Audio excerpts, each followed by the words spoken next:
What's going on, people? Welcome to another episode of the Indy Podcast. We are joined by a special guest who has been on the podcast before. His name is Karman Bains. He has been part of the podcast we did with the Bainsainye Podcast. He is also one half of the Bainsainye Podcast. Yep. Today, we're hoping to dive into more and more of his work. So he actually specialises in a law firm that deals with domestic abuse. So we're going to keep it a little bit light, but we also need to kind of understand why this is becoming so prevalent in today's society.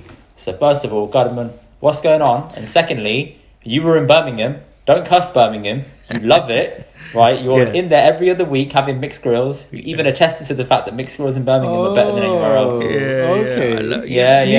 Sneaky. Look, all I'm gonna say. You coming to Birmingham? I'm good. Like, you know, Birmingham. You know, I hate the like Dudley accent and all that. It's very annoying. I really like you, Karman. You really. You know what? Birmingham. Yeah, I gotta rate the restaurants. The level that it's at is decent. There's Medicine is a good brunch place. I love that place. I'm not gonna say that. Medicine, okay. Christmas market, you know. Yeah. It's very good. Give me some more restaurants you've been to. Gusto.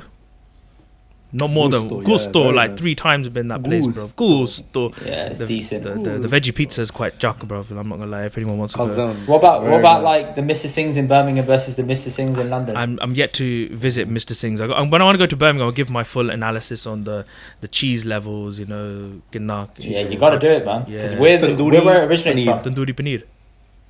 It's the best piece. I don't know what you have Mr. Singh's, but if I go there, I'm gonna have tandoori. I think it's called tandoori paneer, tandoori chicken, whatever it's called. Yeah. That. Or there's this other thing they do. It's never on the menu, but you can ask for it. It's like a big naan. And you got fries in there, you got paneer in there, you got salad. It's like dirty. Jesus, man! It sounds like a massive carbo.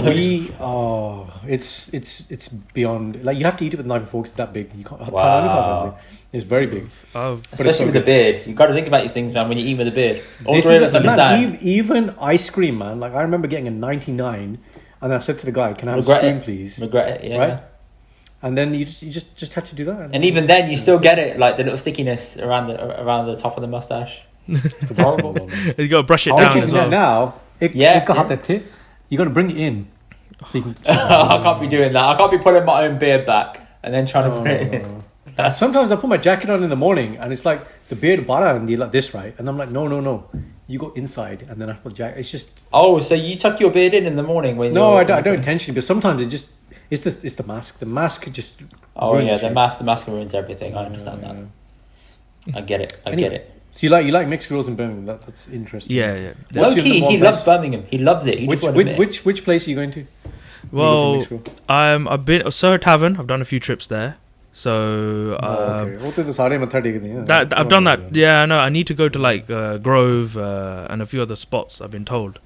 So yeah. See, these guys are like these places are historic, but there's so many better places now. Like Grove was like the original when nothing existed, but now it's not all that, man. When you come, I'll show you some better places. Oh, Dr. Saab. Okay, yeah, cool. Told you, man. Doctor knows it. I'm gassed. I can't wait. I'll make a special trip for just. The more fluorescent green the mint sauce is. That's true.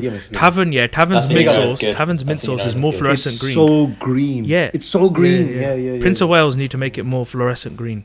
They need to work on that. That's the marker, man. Flip it out, lads. You guys are giving like insights. Don't worry about domestic abuse, bro. Let's talk about mixes, innit? Yeah, levels, okay. But honestly, like guys, I rate you guys for having me on here about such an important topic that's very passionate to me. No, it is. Working in this field for about 2 years.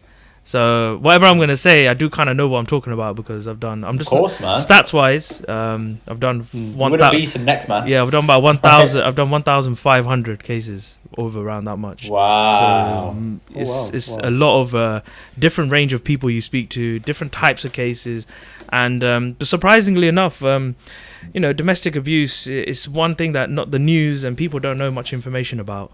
They always think it's just a woman getting beaten up. Black eye, that's it. That's domestic abuse. Yeah. I think there is a big focus on the physical side and a lack of focus on the mental side. Yeah, absolutely. The mental side is harder to prove. Yeah, absolutely. Prove, and you got to, from a doctor's perspective, when I see people coming in the front door, they present with one symptom, whatever it might be. So I had somebody 3 weeks ago, young nurse working somewhere else had come in, and clearly she came in with chest pain. That was a triage symptom.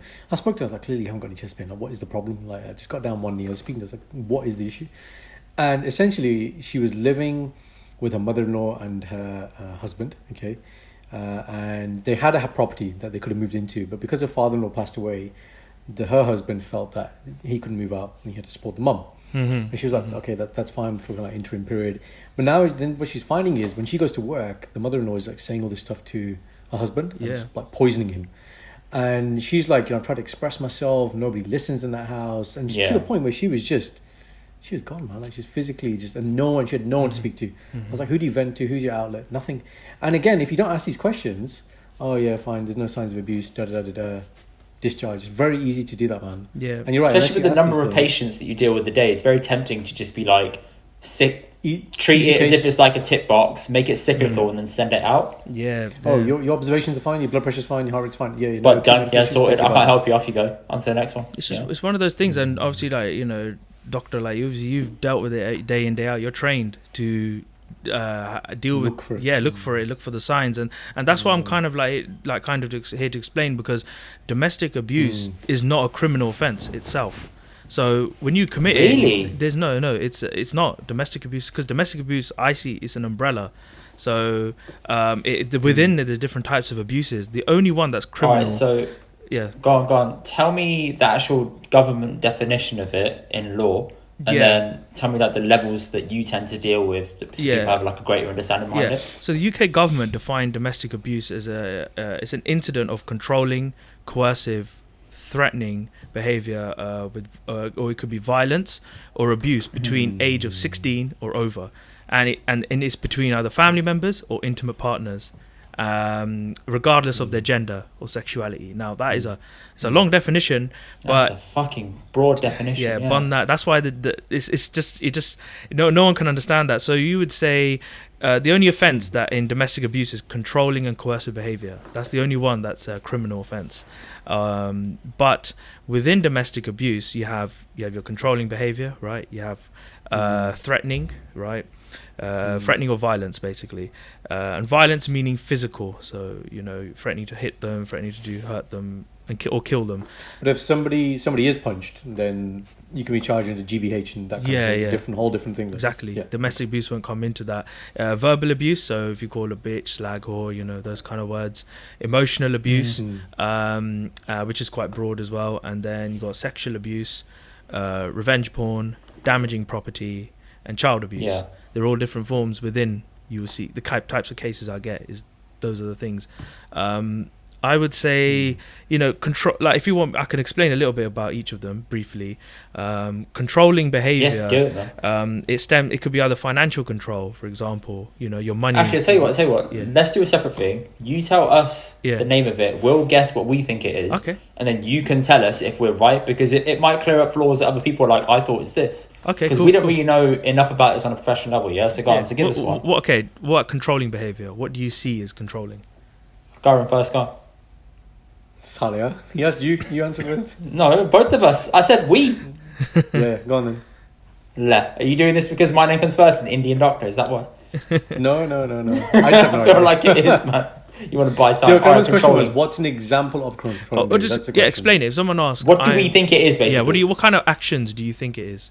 That's controlling. Right, like controlling money, controlling how you dress, controlling when you go out, when you come home. Maybe even like foods you eat, like you can't even have certain foods at home, stuff like that. Yeah, definitely. That's what I've got, Karan. Yeah, I'd probably say the same. It's a very broad word, isn't it? It could be anything. Yeah. It sounds like, if someone's your prisoner and you just basically tell them what to do, you're serving them or something like that. There we go. That is a very good broad definition to give of controlling behavior. I mean, yes, like appearance, clothes, you can be controlled, told what to wear, what you can and cannot wear.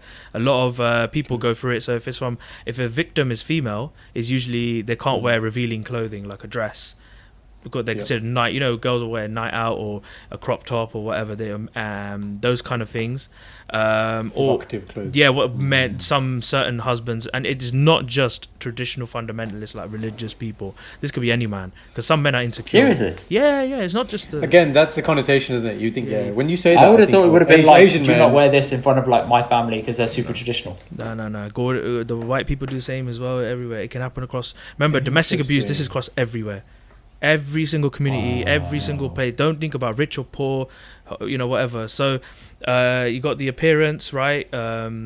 You've got makeup. So makeup comes part of it as well. So women not to wear makeup because they feel that they believe if a woman wears makeup, then sometimes men will start thinking, oh, who you're going to impress, They start thinking like that. Impress your spouse, man, or your partner. Yeah, but like men, some narcissists don't think like that. They think you're going out to impress other men, because that's what very logical thinking. Yeah, they're very well thought out. Some of these narcissists are very deep. Yeah. And then you've got checking the mobile phone.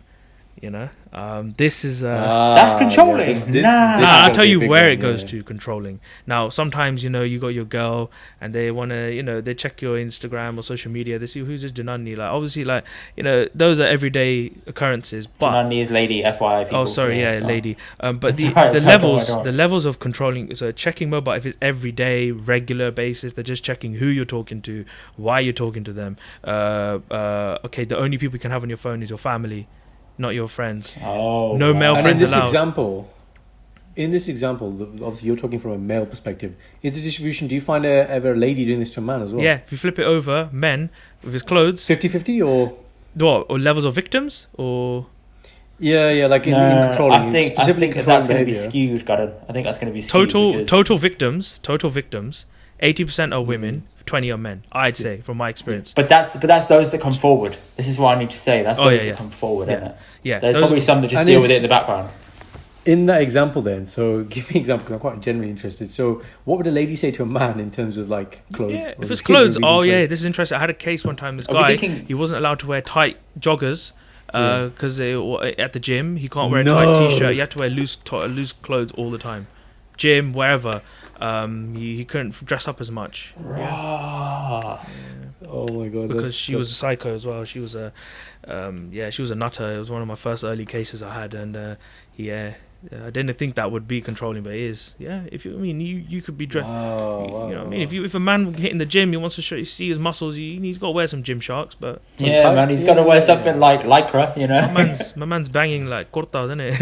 I'm joking about. So from a female perspective, if you look at it, it's the same things I say, but you flip it over. So if it's like you can't have any male friends, if it's to a female victim. They'll flip it over. The female abuser would do the same thing to a male in that sense. Checking the mobile phones is definitely one that is always happening in a lot of relationships. But that's just like one picking up aspect. Checking up the phone is... No, checking means like, you actually... grabbing it.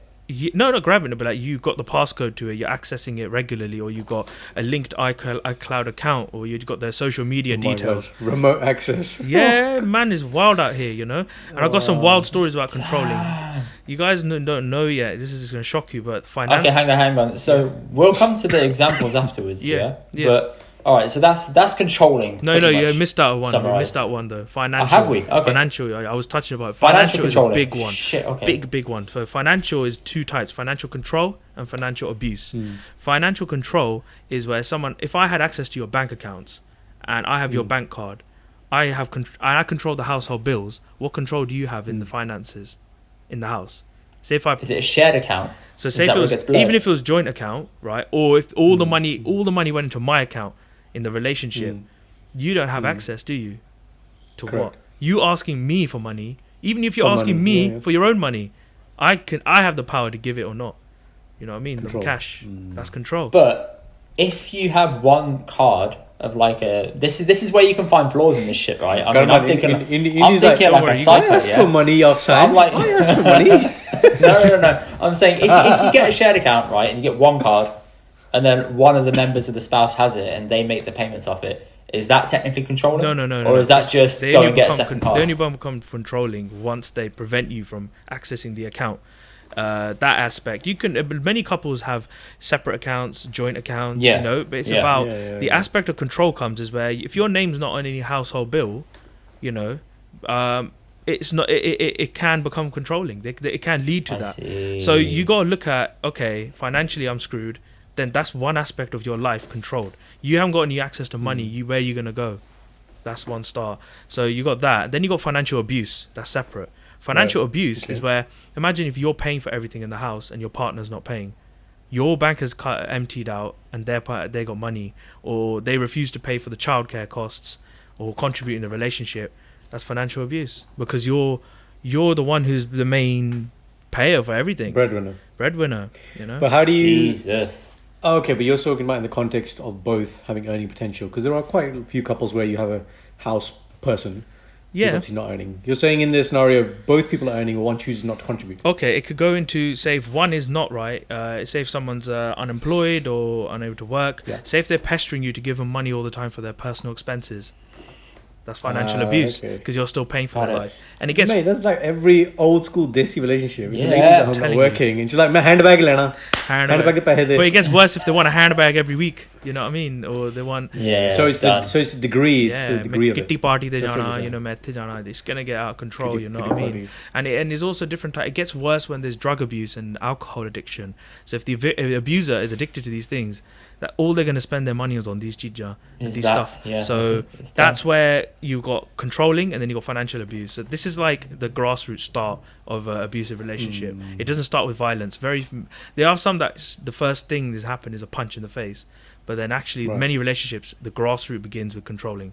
I see. And then the other aspect... So So the other aspect of controlling, this is the big one, is isolation from family and friends. So huge. Yes. This is if someone divide and conquer, man. Yeah, exactly. I mean, if you isolate them from their family and friends, you got them under your control. All they're ever going to speak to is you. All they're ever going to be around is you. So the way they will do it is they'll try and manipulate you against your friends, saying, "Oh, they don't care about you," or your family don't care about you.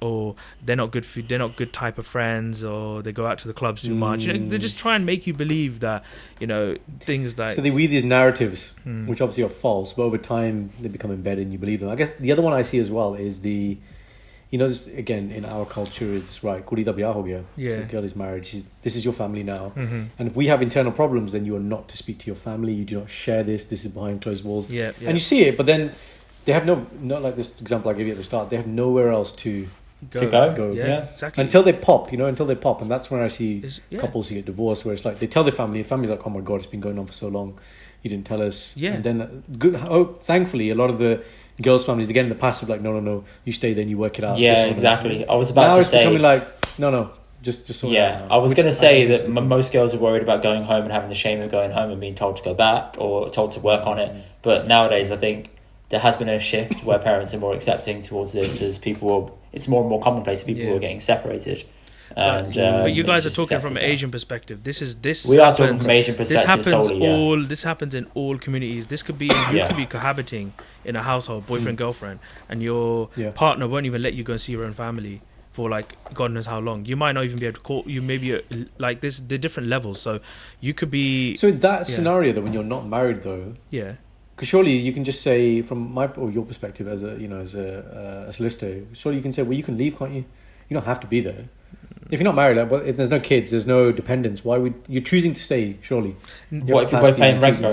The thing is, it's difficult when someone's a victim of domestic abuse. They are manipulated into believing they want to make the relationship work. Oh, this is normal. You know what I mean? Yeah, this is because what happens is the abuser is gonna make an argument to stop you, or make a situation that stops you from going to see them. So it's like initially in that situation you might be thinking, maybe my friends aren't good people, or maybe my family are not great for me. I might always just listen to my partner because it's your partner, right? So you might not even be living together, and they can still isolate you from your friends. You know what I mean? You could be living with your parents, but a lot of individuals are not seeing their friends, or they cut off certain types of friends. It could be, this is where it gets worse, where, okay, you're out with your friends, your partner calls you up all the time asking you, when are you coming home? Where are you at? Who you with? You know what I mean? And that is controlling. but you're still seeing your friends. You know what I mean? It gets very like convoluted. It's crazy. There's a lot of grey in what you're saying. There's a lot of spectrum to this, isn't it? It's not like you're saying there's no definition. There's not one definition. Yeah. And it's all degrees of it.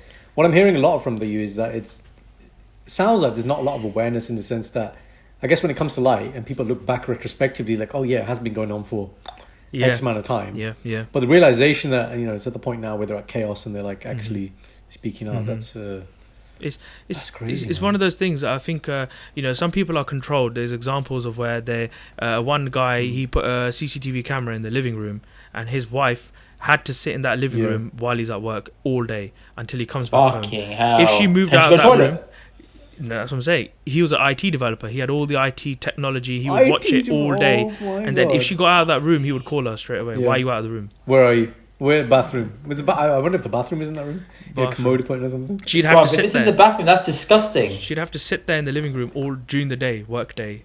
Okay, Asian or not Asian? Yeah, it was Asian. Yeah, you got to do that. But it could be non-Asian, like anywhere, whatever. No, of course. This is another one. Did he not think that she had to go to the toilet though? Like, I'm really sticking to this. I don't care. Did she not think that she had to go to the toilet? He wants to control her. He feels that he's a narcissist. These things happen. Well, he's probably sitting there thinking, I want to control everything about you, even your bowel movements. You'll be surprised. You'll be surprised when you can eat. That's some incredibly crazy shit. I've had cases where when you can eat, what you can eat, what time, how long you can see your family for, half an hour, how long. Basically a prisoner. Yeah, you're a prisoner in your own home, but there's no bars and there's no crime offence. But Karman, in your opinion, I'm talking high level, chunked up level. The people, the abuser, right? What's their intention, narrative? Fine, they're manipulative to what end? What is it they actually want? It's their obsession is that the other partner might cheat on them, right? They have paranoia. That's their main thing. Paranoia, but also it's probably their behavior, their traits. This is just how they are as a person. They haven't really grasped the understanding of balance in a relationship, and some people, they like control as well. And if someone is vulnerable, which when the victims, when they're vulnerable and they show their vulnerability, I think that's where the abuser can go. It's not straight away. They go onto them, and then also they know that they believe their partner won't leave them. The victim won't leave them. So it's a bit like that. I mean, there's ones where the crazy. It could get crazy, like checking underwear and men. Sometimes some men would check their female partners' underwear to see if they're cheating. Why? Because if there's semen on there, they'll think there's another man. Stains. Fucking hell. This is how it is. Again, the thing you're showing, the levels to which people that's extreme, but can become. How you got time for this? Like, you come home, you're like, right, strip off your underwear, mate, show me. You got your camera set up. You got your cameras, you got your checking underwear and the washing machine, and the female will check the boxer shorts as well. It's the same thing, clothes checking. Yeah, same thing, man. Phone, it all comes a part of one thing. Clothes is something that no one's ever really heard of, but this is definitely some stuff. I haven't heard of that at all. I mean, I knew obviously, low cut tops and stuff for girls. I've seen that happen, but fucking hell, underwear. Wow. You'd also have like one Punjabi guy. He would control his wife, what color underwear she could wear. So he would say, "Oh, you can't wear blue. You have to wear this color every day." I shouldn't laugh, but that's ridiculous. It seems like small, like if you go and say to your parents, family meeting it, and if she went back to home, but like if you actually deep it, what the hell is that? Like, it's not. And Karman, these types of the way you're describing it, like it's so extreme. And obviously, from an objective eye, like us listening to it, we're not the court of the law, but we'd be like, okay, clearly that's in the wrong. When this type of stuff goes to court, surely in that, let's take that Punjabi guy, right? He's gonna have representation from a solicitor as well, of some sort. Do they have any leg to stand on? Like people who are that, or the guy with the camera, like clearly, like it should just be like this is obviously wrong. The case rule, like how do they even make a case, man? It's hard because you gotta have evidence to prove this stuff. Yeah, if you're just saying it to you, it's not enough in court. If someone says it, you can't prove it. It has to be assuming recorded. It's proved. Is it a very quick you're clearly in the wrong? It's hard. You got to still hard. You got to give a statement. No, not hard, but there's a process to this. You got to realize how many victims drop out of criminal courts. It's not an easy place to go and. You can't just rock up to the criminal court. Because everything's on show about you, Karan. And all your flaws are going to be highlighted as well. You're forgetting you're not in control where that case goes to court. It's the Crown Prosecution Service. So first of all, how it happens is you report it to the police, right? The police will take a statement. They'll come to you if they come to you on time. Sometimes they're late, most of the time. But they'll take a statement from you.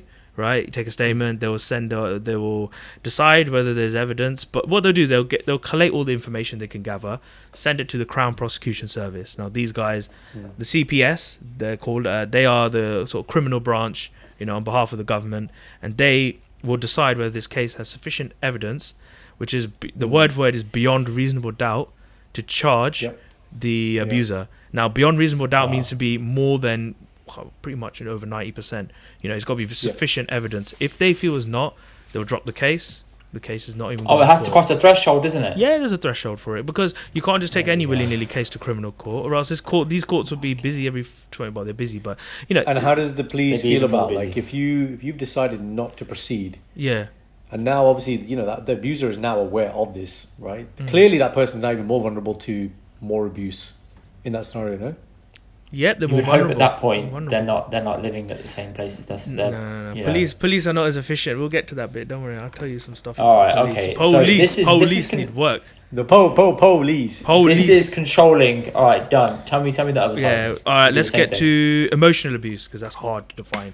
Emotional abuse is a very tricky area to explain. So you have, for example, if your partner constantly belittles you, right, making you feel that you're a bad parent, saying you're ugly, saying you're useless, you don't care, say stuff like you don't care about most Punjabi husbands, man. You know what I mean? But you don't care about me, you don't love me. Karan, stop shaking the fucking camera, man. Yeah, camera. I'm actually gonna beat you, I swear. Stop doing it. Why Stop is he shaking the camera?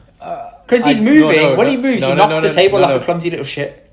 No, Karman, you know what I was actually trying to do? I'm so glad Indy fell for it. I just wanted to show the level of abuse I can get Indy to. Small trigger there. Fuck off, Small trigger. Fuck off, man. This is got married, what did you say? What did you say, Karman? You want evidence? I got it on camera. What did he say? Verbal abuse there. Right. Karman, I want you to represent me in the court of law. This guy always abusing me, see? Yeah, go on, exactly. off you go. So verbally abusing. But as I was saying, it's stuff like you're putting you down constantly, and it's not one day. This is regular. It could be constant. It could be it could be from putting your appearance, your ability, and you start lacking confidence in yourself.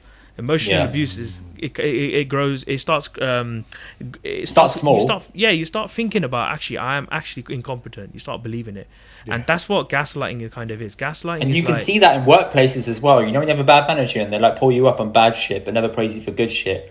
That starts messing with your head, and you start thinking every step you do is inadequate. Everything you do is wrong. And gaslighting is kind of where you're making you believe things but they're not true. So I say the grass is blue, and I keep saying it to you every single day, you're probably going to believe it one day.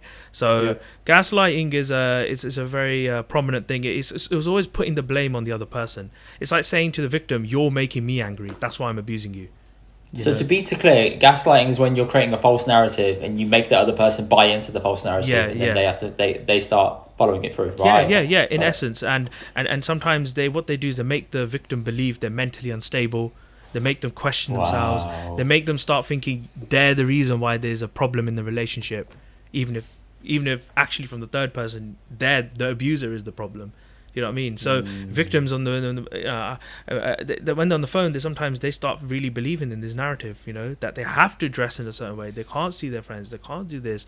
They're creating problems. They're maybe not looking after the children well enough.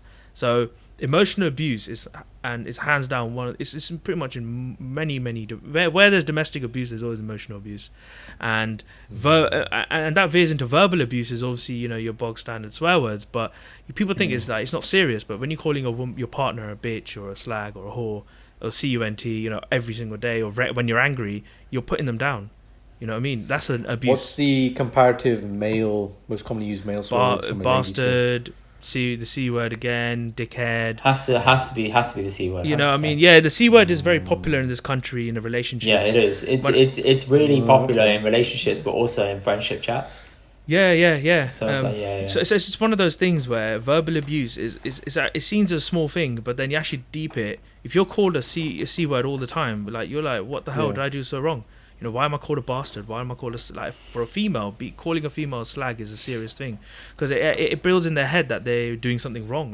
There's nothing wrong, but that is a popular word. So you got to keep an eye for that. It's not a small thing, and it comes down. It goes into the verbal aspect. threatening behavior, so verbally threatening. So I'm going to kill you, I'm going to hurt you, I'm going to end this relationship, I'm going to divorce you. Threatening, but threatening of violence and then threatening in general.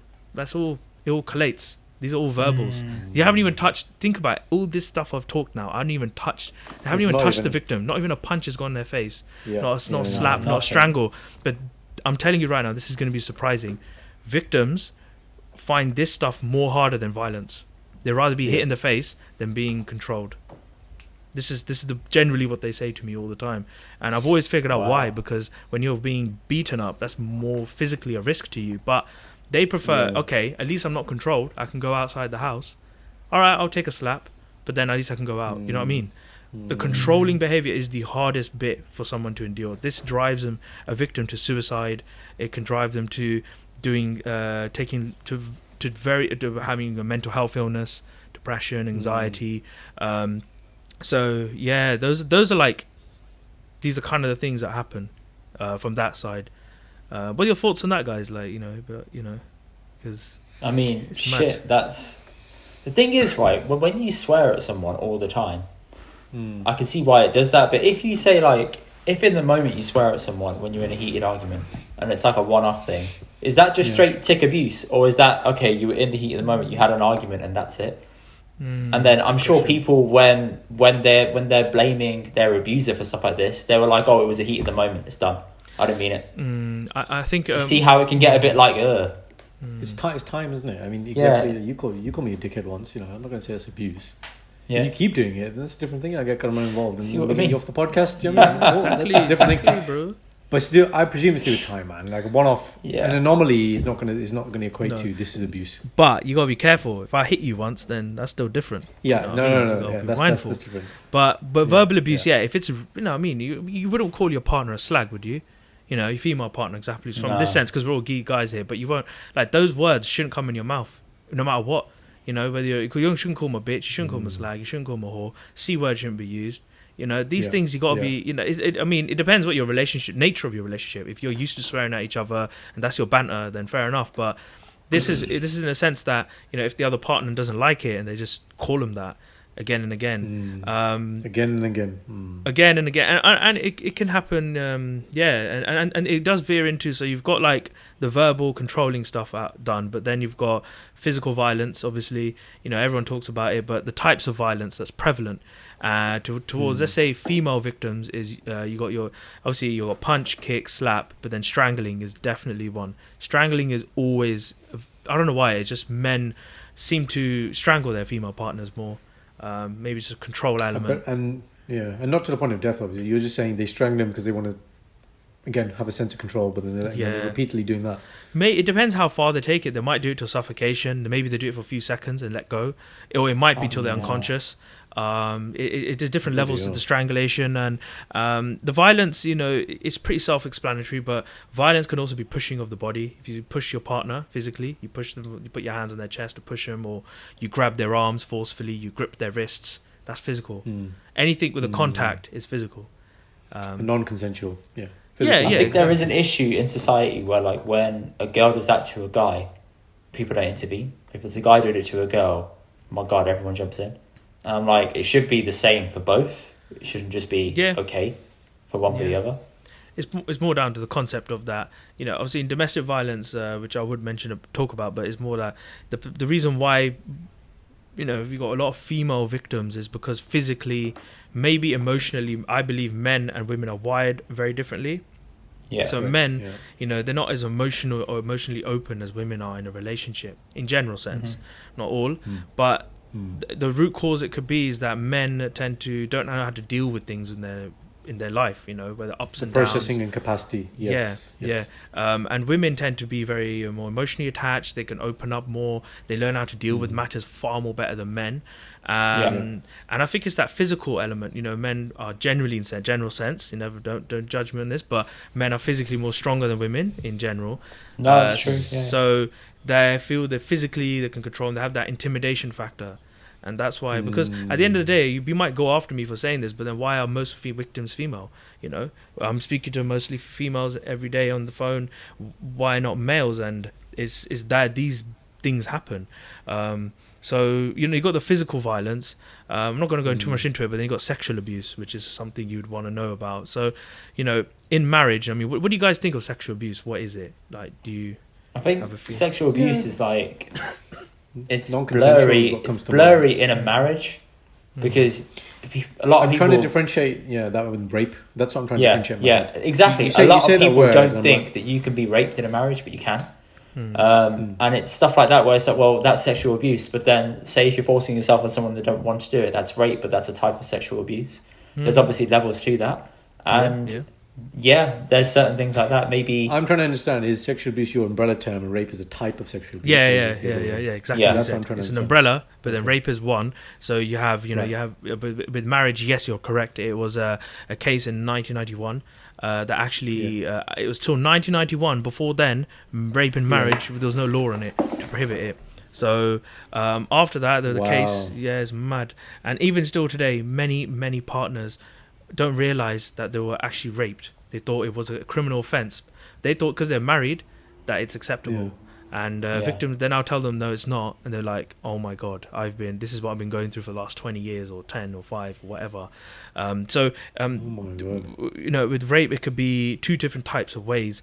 You can coercively force someone to have sex with you, or you could forcefully do it. Okay. So everyone knows rape is forceful, like physical, pin them down, and you know. So that's the other that's the second one you mentioned. The first one? The other one is where you pestering them to have sexual intercourse with you all again and again and again, to the point that they give in and have sex with you. Now, is that consent To or not? appease you. So, like, for example, these are things that are usually said is, you don't want to have sex with me because you might have another man. You might be getting this from somewhere else. You don't love me. Why can't you do it? If someone's emotional blackmail. if someone's pressuring you constantly, like in that moment or in general to have sex, that is coercively manipulating you into having sex, and then you're like, oh, fine, but that's not because consent. from your point, it's appeasement, isn't it? It's like he'll shut up, he'll stop, or whatever, or she'll shut up, whatever. Yeah, but you're right. It's it's a form of sexual abuse. And you don't realize it when you're in a relationship. Sometimes what levels it at, and it's very very because people think because they're in an intimate relationship, it's all acceptable, but it's not. Yeah. Because example, all this domestic abuse we're talking about is in a relationship, or they know each other, or it could be between family. Let's say all of this stuff, right? But would you do it to a stranger? Would you control their life? No. You do it to someone who you know because you can. You know what I mean? That's a powerful statement, man. Yeah, I gotta drop that, put that on the gram. You know what I'm saying? I was gonna say that's a quote, right? That's the quote right there. But like, you got sexual assault. You know, touching, you know, your partner, and if they don't like it, stop it. But they do it again and again because they think it's acceptable. So that second term, that assault. Just define that for me. So what's assault? It's like touching, stroking, like, or if it's sexually, you know, I mean, touching their body, caressing them. You know, you could slap on the bum. You know, touching their breasts with the intention to be sexual. Yeah, sexual, and you could be like from the male. If you want to do it to a male victim, you're touching their, you know, the genitals and aspects of their body. You know, you're just trying to be intimate with them, but it's unwanted intimate behavior, and they don't want it. You know, that's the area. You got to have that boundary. In a relationship, and people will lose the sense of that boundary. And these sexually abuse is very difficult for victims to talk about this.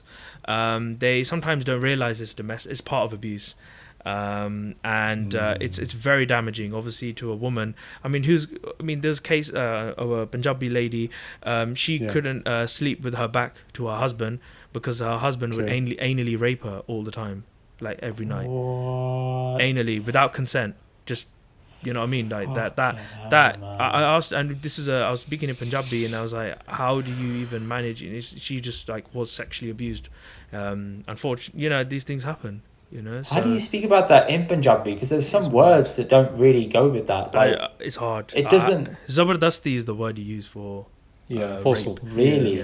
Yeah, but it's very difficult. I explain to the victim, especially in Punjabi, I say, look, this is all confidential, and you know, you mean we're not gonna, you know, I am very experienced. You have to make them feel comfortable, because especially for a female to talk about this stuff is very hard. Vulnerable, especially to a Punjabi guy as well. Yeah, it's very hard. It's probably another level of like, well, I can only speak to him in Punjabi because he understands me, but equally my abuser is Punjabi, so it's like, it's really hard for you to say that. Yeah. So this aspect of consent is so important, and even if you're any listeners out there, you feel you're going above board, just take a step back, have a chat with your partner, and see. Always ask them, is my behavior acceptable or not in their eyes? And that's important, because you never know. You never know. You might be in a way coercing them into sex, and it might not even be consensual. And women, obviously, they do mask it a lot in front of men. Men think they're enjoying it, but they're not.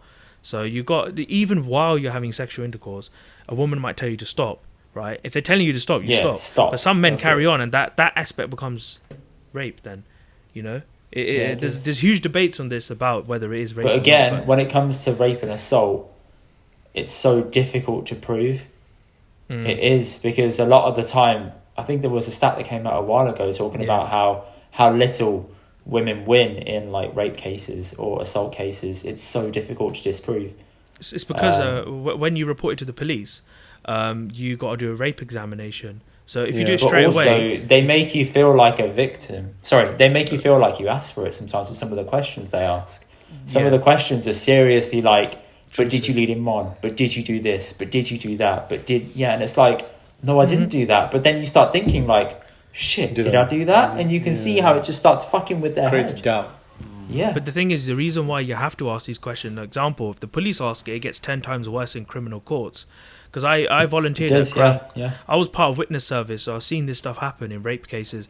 And barristers, when they're asking the ones who are defense barristers, when they're asking the victim, okay, so they would start questioning them. Okay, what's your history?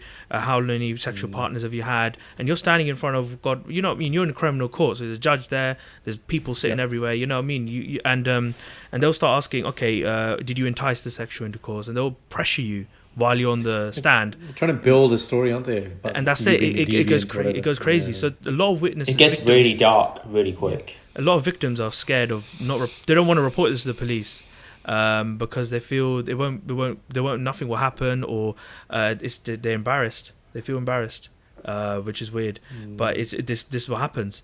And this leads on to, so you got sexual abuse, but you got revenge porn.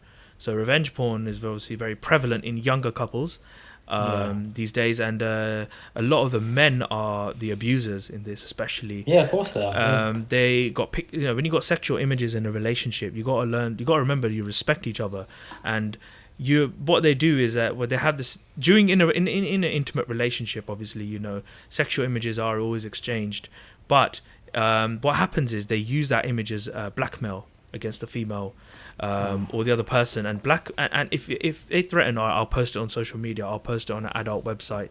If they do it, you're screwed. Then your reputation's on the stuff line. Like this happens in schools more prevalently, and stuff like Snapchat. That's what happen in a relationship. Bad. Yeah, obviously, but it starts at a really early age as well in some cases. It's that power. Think about it. You got something over that person. You can just go and show it to your mates. Screenshots go everywhere, and then that's it.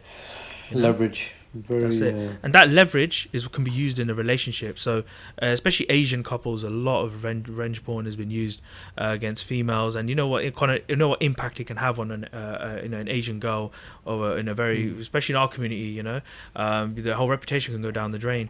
And it has happened. I've had cases where it's been uploaded on adult websites, it's been on social media up already, it's being distributed amongst people, and they are and it's worried. hard to get it taken down after. Yep, and you report it to the police. The police will be like, "Yeah, okay, cool. We'll do what we can," and it's not very as swift as you think it is. No, it's but not. Then you got you got revenge porn, and then you've got child abuse. Now, obviously, it's very these things do happen. Yeah, like child abuse can be even as little as like, I'm stopping you from seeing your kid. Does that count as child abuse? Against the partner? No, I was talking about actually to the child, but you can do it. Yeah. Okay, right. I'm talking like against the partner here. Oh yeah, so absolutely. Prohibiting them from seeing their child. 100%. That is always used. That's a tactic amongst couples. They can say, "I'll stop you from seeing the kid," or they'll start manipulating the kid against you. Kids it's like a chessboard. They become pawns on a chessboard, and it's sad because you're thinking this is a child's life. They are attached to both parents, but sometimes you have some victims when they call me. I feel they're sometimes creating the issues as well, and there's others you just have that the abuser has controlled the child. You could, there's a thing, if you're not on the birth certificate, then you don't have parental responsibility. Then you unfortunately you won't you'll have to go and apply to the court to get parental responsibility. If you have parental responsibility, the courts want the children to have access to both parents, to have that relationship. But if the parent is a risk to the child, then the family courts will intervene, and they may have put measures in place, or social services will just stop the child from that particular parent from seeing the child. But it's that is a very sad thing, about how children are affected by it, and that leads to child abuse. So the abuse towards the child, it could be physical, as you know, hitting them, slapping them. It could be verbal, but also sexually as well. So you have that aspect in the branch within the family where the abuser could be sexually abusing the child, and that has happened. I've had cases like that. It's crazy. I don't know how. There are some stories that haunts me till today, that have happened towards a child, and I couldn't believe it when I'm hearing it. I was like, Jesus. Do you tend to get? Are you given any like mental health stuff afterwards? With some of the stuff you hear that can be quite harrowing. Like, does your company give it? You can get it. You can go seek support for the job you do. The job I do, an industry, the area of field of work in is hard. It's not easy to hear this stuff all day, but you have a reason to do this job, and at the end of the day, you're helping people in difficult situations, and that's your purpose. How do you look after yourself. Yeah. How do you maintain your empathy? And that's what I'm saying. Because I have the same thing as a doctor. Everyone's going to bottom out eventually. It's hard. I can be detached. Yeah. Do my job really, really well. Be really efficient. I can get discharges done, do referrals, and get you the best result. Or I can just be crying every second. Obviously not functional at all. So how do you maintain for you? It's very similar. Obviously you're seeing. I would say you need to have what you said first. You need to you become desensitized to a lot of these things. You initially your first few weeks you're going to be shocked by this is happening, like the way India, you guys are hearing it. But then after a while, it just becomes part of your work. You see it as a professional job, and you got a job to do. And yes, someone might be crying on the phone, but then you got to get that statement mechanism. done. You have to be able to detach yourself from it. You need to, because if you get too attached, you're going to cry, you're going to be you can't sleep at night. But once I finish work, you just switch off. You have a switch off button, and you go, once you're out of work, you're a completely different person. You're just back to your normal self. Just to go back to the child stuff, how does that get caught? Is it ever the kid that comes to the parent and says this has happened? Or is it the parent? Really? But mostly, it could be the child putting the accusation. But again, it needs evidence, and a lot of things need to come into play.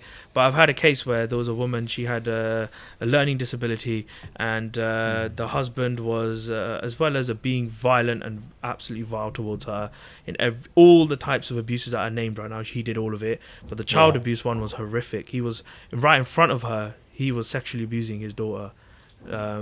He would sleep with the children in his bed. She wasn't sleeping in his bed. And he would shower. He would clean his daughter. His daughter's 6 years old. Why you what I mean? Do you get where I'm coming from? So those sort of things have happened. And she had a learning disability, so she was unable to explain and stand up for herself. So the wife we're talking about, the wife, the victim. So the husband was these things, and he got away with it, and he kidnapped the children. And sorry, when you say he got away with it, so how did this?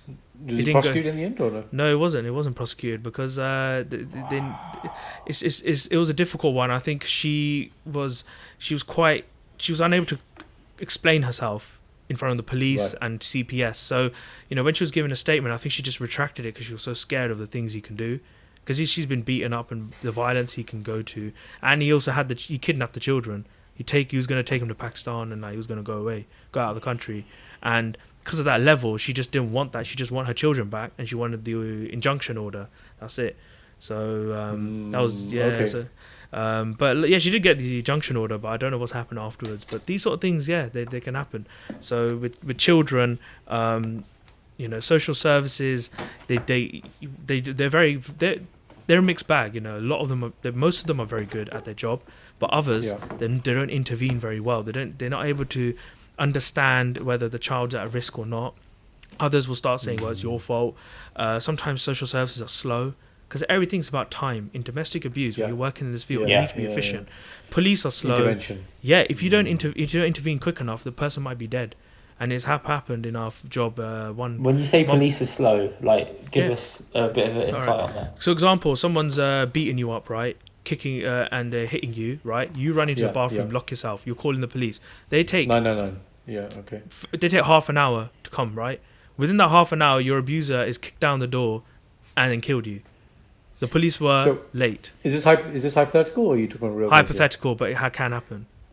Okay, so in that scenario, let's say it's hypothetical, it's fine. When you look at say that the police were presented with that, and they had to audit. So where are the touch points here that you can prove? What's the reason why it's taking 30 minutes? Is it because the police are overworked, underfunded? So that's how I always explain it. Very simple language. They're underfunded. Yeah. There's not enough frontline officers out there to deal with domestic calls. Ever since the cuts that happened years ago. Yeah. The cuts to the backroom staff meant that they have to do admin work. Domestic calls, they have to prioritize stabbings, murders, straight up murders, or other stuff that are media. And then the domestic calls, sometimes they put it at the lower priority, depending on what it is. So if someone's kicking down the door and there's physical violence happening, they'll be at your door. They're meant to be more quicker. If it's other stuff like verbal abuse, a big argument happened, threw a bottle of glass at the wall, left the house, then they won't come straight away because they've already left the house. You know what I mean? So it's so they're triaging on the phone in terms of priority. Yeah. But I think it's something you said. I don't know if it was at the start of the show when we were offline. Yeah. You were saying the majority of police work is. Do you want to give us that line? Yeah. Again? So majority. So every day, I don't know if police officers will agree with me, but every day, an officer, most of the time, they're attending domestic calls. Every day. Without fail. Wow. More than murders will be domestic calls. Obviously. But the funniest thing is, half of there's a section of police officers that are they don't even know what domestic abuse is in its full entirety. So they need to be trained. So they don't know how to deal with it. Some of them don't know how to deal with it. They don't know how to react or don't know how to see the signs. But there's training now. The intervention started from when over the past few years. But it depends on the police force, which area. So if Sussex police are doing new measures to train their staff more and officers more, but then you never know, Birmingham might not do it. So it depends on which area of the country. No, Birmingham police force are pretty efficient, in my... I love it, man. He was like, Birmingham might not do it. You know what I mean? I just said it because of you boys, but like it's the pulling with the police it's very difficult for them to, they're busy and if the victim, they don't spend that time with that victim as much as you think. So sometimes the police are coming back and forth to the same victim again and again. Maybe they're trying, but the victim maybe doesn't want to give a statement, or they take your statement, right, and they tell you, all right, we'll let you know the next stage, and they don't call you back. Then you're like, because that's a resource, isn't it? And then you're calling on the 101 line, which is the non-emergency line, and you're there for 2 hours on hold. What's the onus now? Are there any domestic abuse helplines out there? Oh, there's tons. But then at the end of the day, if you want them behind bars, or let's say go via criminal courts, you need it's the police, right? But if you can't get support from the police, and this is where my work comes in, you can apply for non-molestation orders. So injunction orders. Non-molestation orders. So they're basically civil injunctions that prevent the abuser from either communicating with you, being abusive, or attending your home. And if they breach, if they breach it, then the police can arrest them straight away. They have a duty by law. Police have to arrest them. Well, so this has real power then. Let's talk about this. This is a civil injunction. So this whole thing like we see in films about like you can't come within 100 meters, things like that. They exist. Like they exist. Restraining orders, aren't they? They're kind of similar to that. They're both the same. But don't get confused. Restraining order is given by a criminal court, right, via the police, and civil non-molestation order is at the family court, and the victim can apply themselves directly. So they don't need to wait on anyone. And it's but you need good evidence. No, you don't need evidence. You just write a statement to the family court. Sure, okay. But everything we've just said, surely everyone just does that. Then that's a good line of defense, no? But then you got to look at it. How domestic abuse is the hardest things to prove, right? How are you going to prove all these things? So it's that avenue to give people a chance to get protection. Now it can be abused in the wrong way. A lot of people can make a pack of lies, but then the other side is, if you haven't reported sexual abuse or controlling and all this, you write a statement. The family court judge will read it. They will decide whether that victim requires intervention, yes or no. And if they feel, because the thing is, the way they've done it is, if you get the order granted, the other party, the abuser, has a chance to contest it as well. So they make it equal in that way. So, and this order and the non-molestation orders are temporary. So it's like 6 months to a year. It could be granted for. So it's not. You'll have to keep applying each year. Yeah, you can keep applying at the end of each order. Yeah, but I guess the point is, if you had a year, the whole point is to get a game plan together to, a year's a long time, I would think. And it's quicker, so you'll be straight. You could be straight in the family court within 2 days, a day, a week. Faster than criminal when you're waiting around, and you can actually represent yourself for free. You don't need a lawyer to do that. You just go online, you type in non-molestation orders. It'll explain what you just need to fill out a court form, and everything's via email. The hearings, because of COVID, the court hearings are done online. You via Zoom or whatever, and you can just go. That's it, granted. And it depends. The judge will grant it or may not grant it. They'll give you reasons for why, and you can include your child on the order as well. There's different types of within non-molestation orders. There's different types of other orders you can get as well on top. So you can get an occupation order, which is where if both parties have a right in the home, so a legal right, then you can apply for an occupation order to remove them from the house. Even regardless if they have legal rights in the home. So say if Indy, you and your partner, God forbid, you Sari Tikwa, right? Don't do this. Let's just say there's another couple, and they're both on the mortgage, right? Joint mortgage. Joint mortgage. See that clip going viral before my eyes, man. Honestly. No. Shout out to Puppy G, right? Shout out to Puppy G. But you have a couple and they're both on the mortgage. How are you supposed to remove your abuser from the house, but their name's on the mortgage? Because they have a beneficial interest in the home. So occupation order tells them to leave the house despite the mortgage. So you got that right. And they have to keep contributing to the mortgage or no? You can. That's a good question. You can make a request to the court to get them to do it, but it's up to them. They can't force it. It's a very grey area, that area. And then you have a prohibited steps order, which is another one. Prohibited steps order is where it prevents the abuser from forcefully taking your child, so abducting your child, or withholding your child from your care. So abducting means obviously forcefully actually took the child and gone. Withholding means you won't send the kid to their house to be able to go and see them. So you have the child, but you refuse to give him back. There you go. And this doesn't need to be all action. You can also threaten to do it.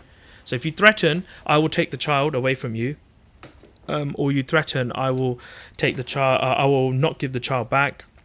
That is grounds to apply for the order. But prohibited steps order, the threat or the action needs to be within 10 days. It needs to be very recent to get that kind of order. But these are good drop-in legal knowledge on all online. You don't need any, because solicitors these days, they charge £300-400 sometimes for this stuff. You don't realize you could write a statement yourself. You get a template, or you can contact a charity and domestic abuse charities to help you. You could try out, definitely reach out to the National Centre for Domestic Violence. They help people with these injunction orders. You just call them, represent yourself, free, or you can get legal aid. So, And as a deterrent, you find they work quite well.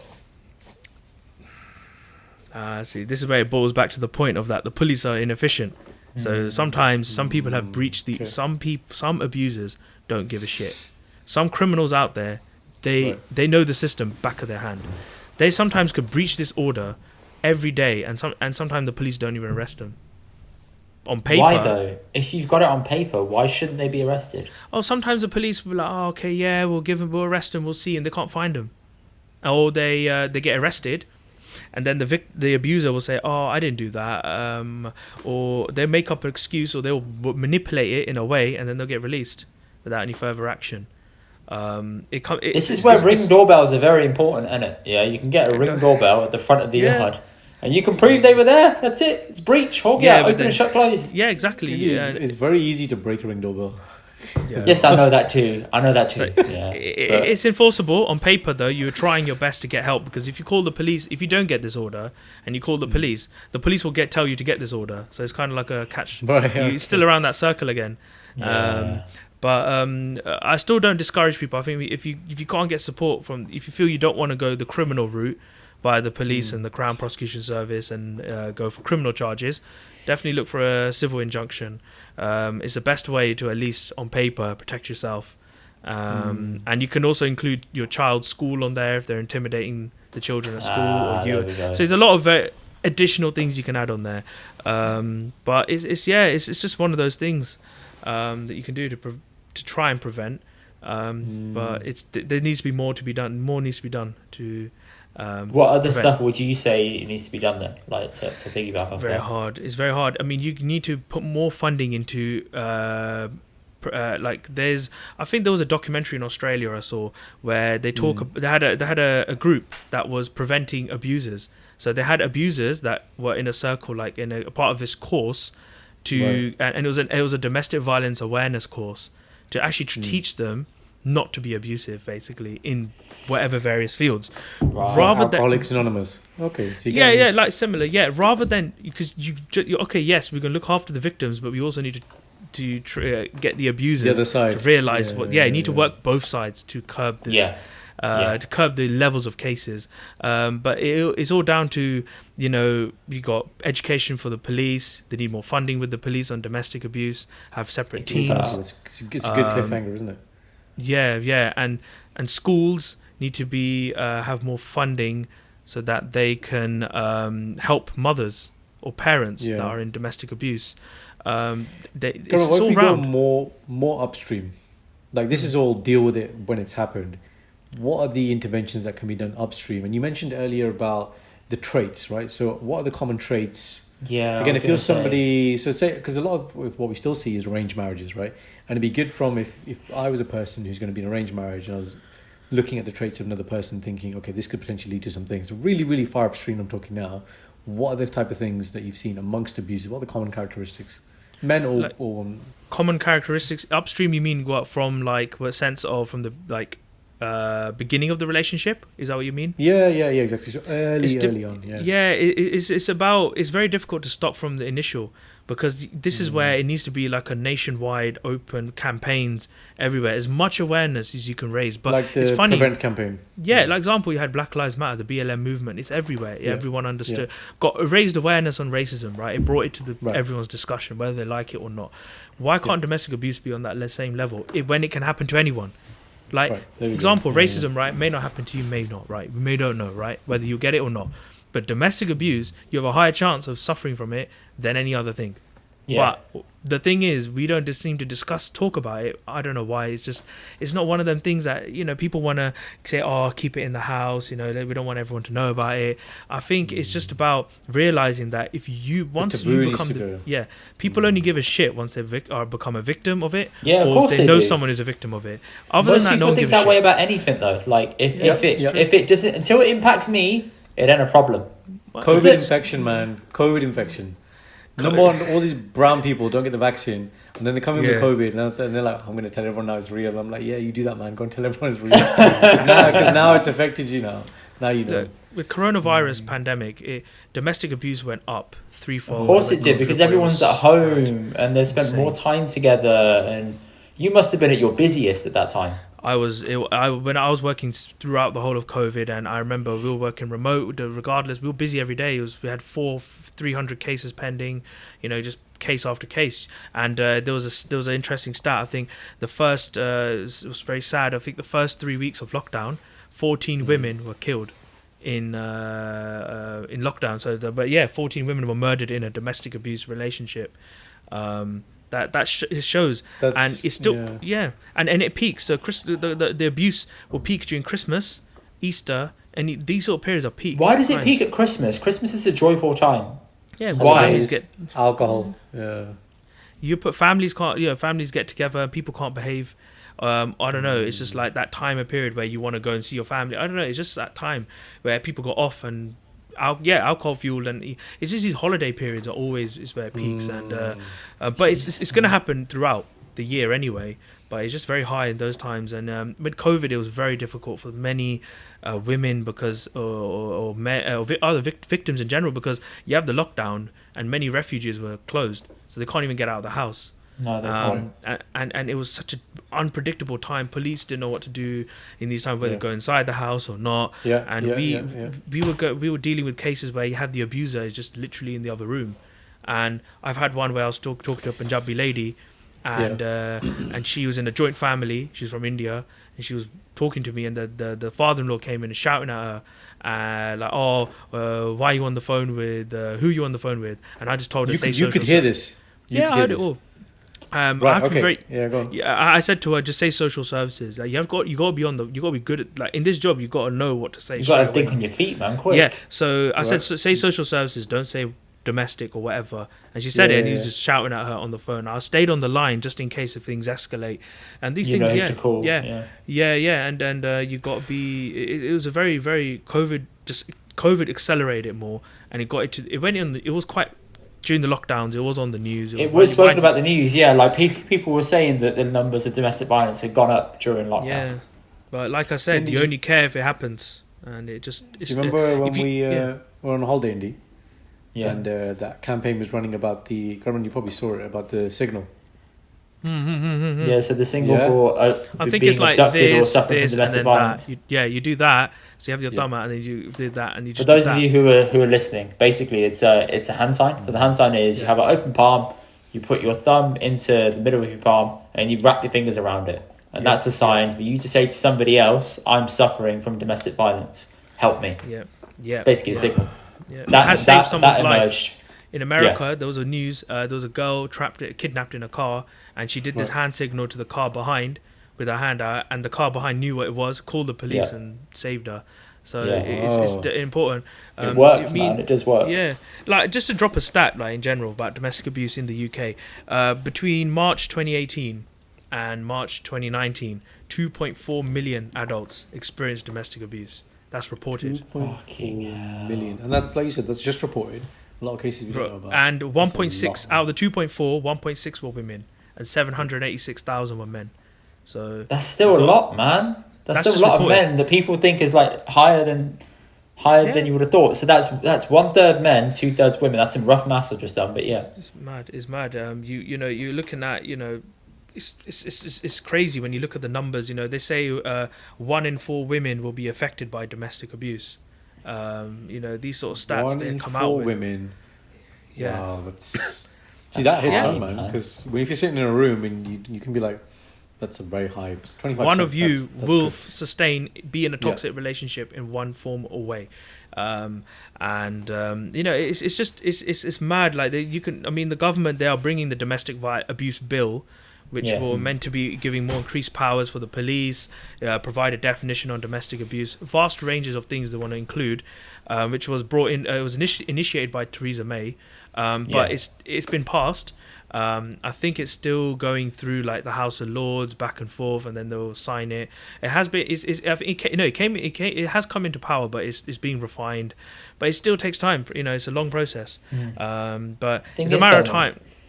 What was it? Being a friend of somebody, and you think there's something off with them. Are there any like telltale signs you can see, or maybe like pick up on with other people that they're maybe in an abusive relationship?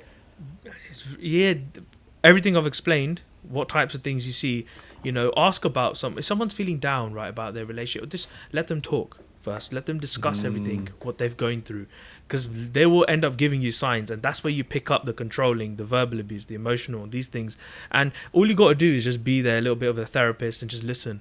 If you listen, you get the information out, you'll be able to know. But don't be forceful either, because you don't want to scare them off. You don't be like, that's domestic violence. Like, you want to just say, like, this is potentially happening. You may want to consider that this is negative for you. Like, you have to word it in a very certain way. Yeah. Where do you signpost them? What's the safety netting if you're a friend? Best thing to do, right? Get them to talk to a domestic violence charity, because you've got Women's Aid, you've got Men's Aid, you've got all these tons of charity. Go on the internet, you call them, it's confidential. They don't do anything, but they will listen to you, and they're like experts. They can give you advice on what to do, signpost. Maybe they'll decide whether you want to report it to the police or not. You can even have a chat with the police, and you don't necessarily need to give a statement, or you don't need to. You can ask them not to carry out arrests, but it's having that conversation so they can recognize. Sounding board. Yeah. Because there's no point them just going. You go to friends, you go to family, but they're not everyone's an expert in this field. No, it's a very complicated thing to learn, and it takes time. Not everyone's an expert, but everybody will give you a bloody opinion. That's the problem.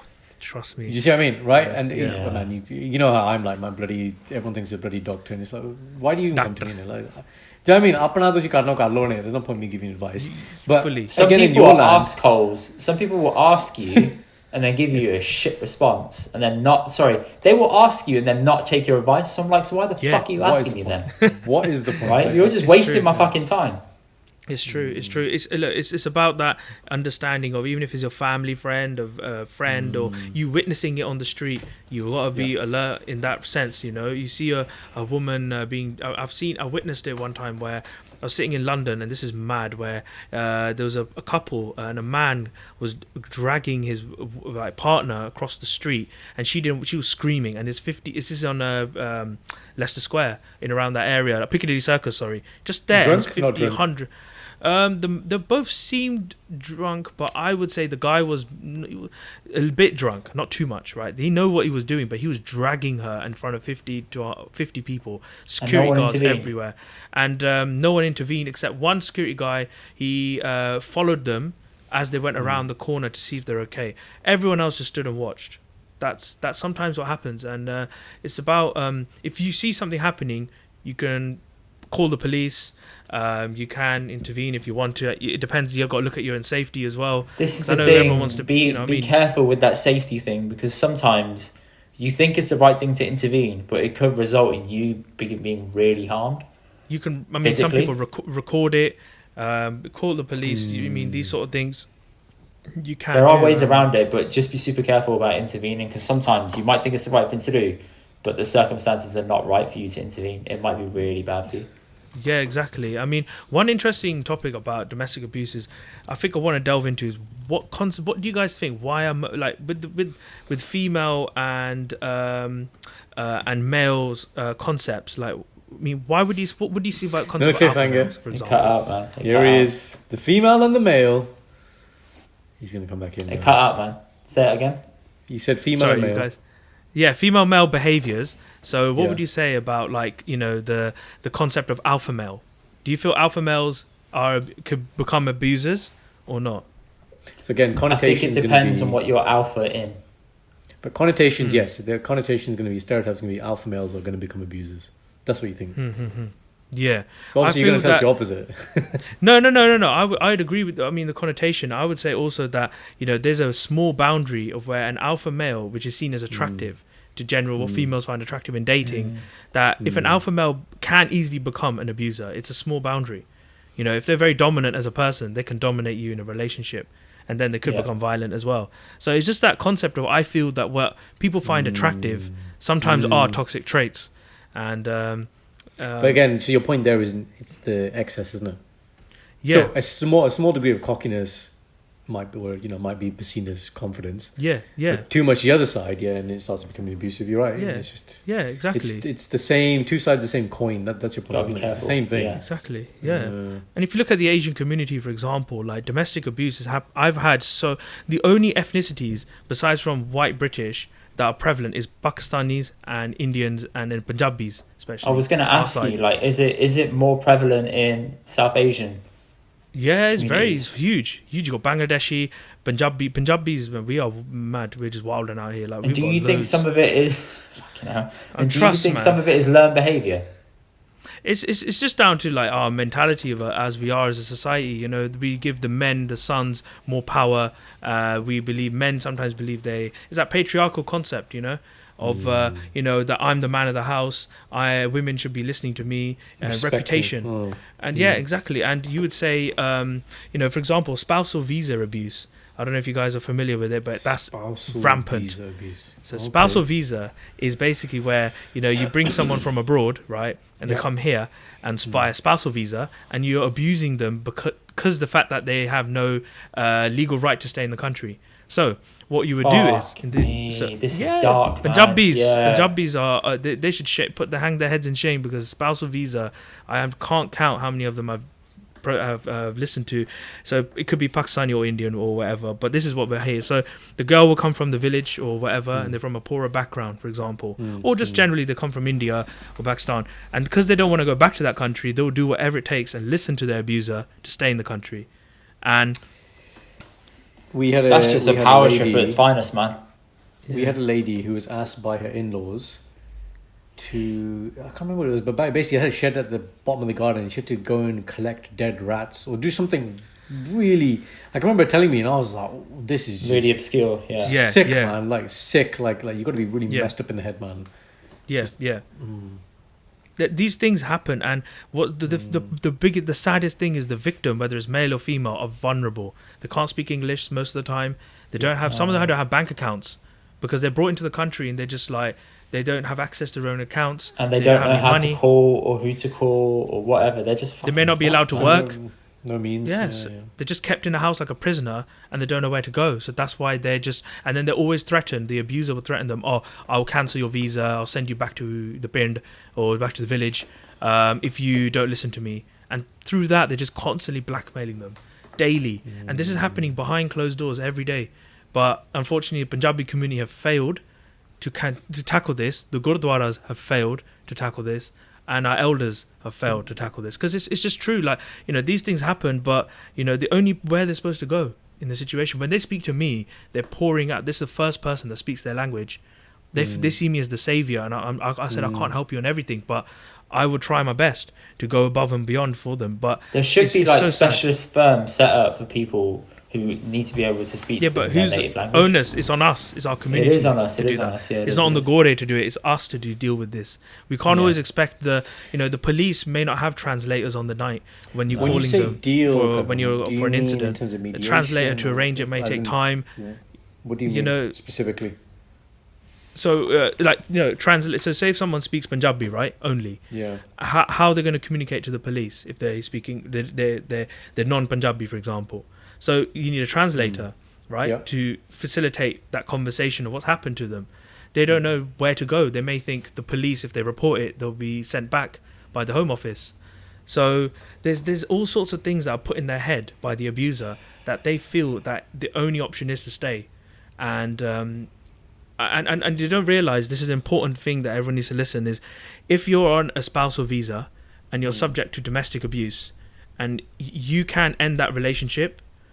And you can apply to the immigration tribunal for an indefinite leave to remain, which means a longer stay, permanent stay in the UK, on the basis of domestic abuse. Yeah, but is that going to go through, considering how strict the Home Office is with that and with immigration at the moment? You can. What you would need to do is you report it to the police, right, initially, but you need to file a case to the immigration tribunal. This will stop you from going back home, right? So you don't. It's not. That's not the case. You know what I mean? But coming to your point before, so your point, I mean, so these channels exist, but again, if you have no awareness of the channel, you're from the pind, you use a lot of big words there, man, like tribunal, this and this, Home Office. They don't know anything. So it needs to be clearly constructed to them how to go through step by step what to do in spaces like community spaces like Gurdwara, etc. So that's probably the best place. What you're saying, like we got Gurdwara coming up this week, right? Yeah. And I've often thought about doing a kind of lecture series about the harmful effects of alcohol from a doctor's perspective in the Gurdwara, because people don't see that kind of stuff. It may be worth you and me talking, actually, doing a joint kind of lecture series on these types of issues. Because when you said that, I was like, okay, you got like a Gurdwara, you got like an account department, you got a big Sangat. So as in the audience is there for whatever reason, Sangat is there for whatever reason. That's the opportunity then to start talking about these issues. But to construct it in a way where, we're not going to know the ripple effect of, if one more person knows, if you're the abuser, then you're like, okay, maybe it stops me doing it because I'm hearing about this stuff, like, okay, it's in the thing. Absolutely. But again, if you're listening to you, like, okay. And then if off the back of that, okay, I like what you said there. Because when you said it originally, I was like, okay, the community is failing them, but what can we do from a practical sense? Because, like, it's not like, okay, somebody's being abused and you go and you say, oh, you can move in with me. Like, no one has means to do that type of thing. So practically, what can we do? So what you're saying is it's awareness and getting the channels open. Yes? Yeah. It's a change. It's the awareness. We need to utilize all these platforms, social media. We need to translate. We can have someone in Punjabi. Like when I was on the radio, I was saying Punjabi. It might have helped someone, maybe not. It's that step up. You know, we do have a few charities that are like South All Black Sisters. They're famous. They've been around for a while. They are notorious for their role in the Ahluwalia case, which was a case of a woman she killed her husband, but her husband was an abuser. So there are Asian centric charities out there, but some of them unfortunately do close down because of lack of funding, and some are just not known because people don't contact them. So they're out there. They're just grassroots, but we need to start ASAP. Because it's happening a lot in our communities. We just don't know, we don't see it, and it's not just about the Indian kudi that comes from home happening to her. It can happen to Mel. It can happen to our generation. You got old aunties from the previous generation that are still dealing with historic abuse for decades. Grandmothers. It cuts across all. So that definitely is. I think it's all of our role. And even with this episode, you never know who you might help. So, never know, man. I'm hoping it does help someone. If you got any questions or if you want like a bit of personal advice, feel free to contact Karman on Instagram. I'm not saying that's a joke, but you can. Definitely you can. What's your KS Bains 299, KS Bains 299. But also you can do Bainsainye if you want as well. Yeah, you can do it through either one of those pages. No matter what, always. Yeah, man, he will be there on hand to help you, point you in the right direction if you're not sure. Obviously, a quick Google search may be able to help you if you ever need the help. As you said, there's hundreds of charities out there to help you with this. So yeah, man, thank you for joining us. Appreciate it, man. Thank you. No problem. Thank you, guys. Give some awareness ahead of Christmas as well. It's good timing. I just want to say a few words, like just basic, right? How to prevent yourself from being an abuser, right? Just a few things. I would say first thing you need to do is look in the mirror, look at yourself. You need to start working on yourself, which is the most important thing. What you need to do is figure out, where am I going wrong as a human being? Where are my faults and why? Once you start working on that, you prevent yourself from being an abuser, because you don't realize it's easy to be an abuser just as much as it's easy to be a victim. So just remember that and just live off that. Always work on yourself, look at yourself, and that will help. Don't be in denial, and that will help. Don't think you're perfect, basically. Yeah, exactly. That's what I would say. It's powerful, man. That's good advice. Totally agree. Very good advice. It's a good way to end it, man. Thanks for listening, guys. Please give us a shout what you thought of this podcast. Please do share it with those that you think need to hear it as well. Not just from a selfish point of view. You never know. You could genuinely help someone. So cheers, guys. We'll see you soon. And Karman, thanks again. Take care. Thanks.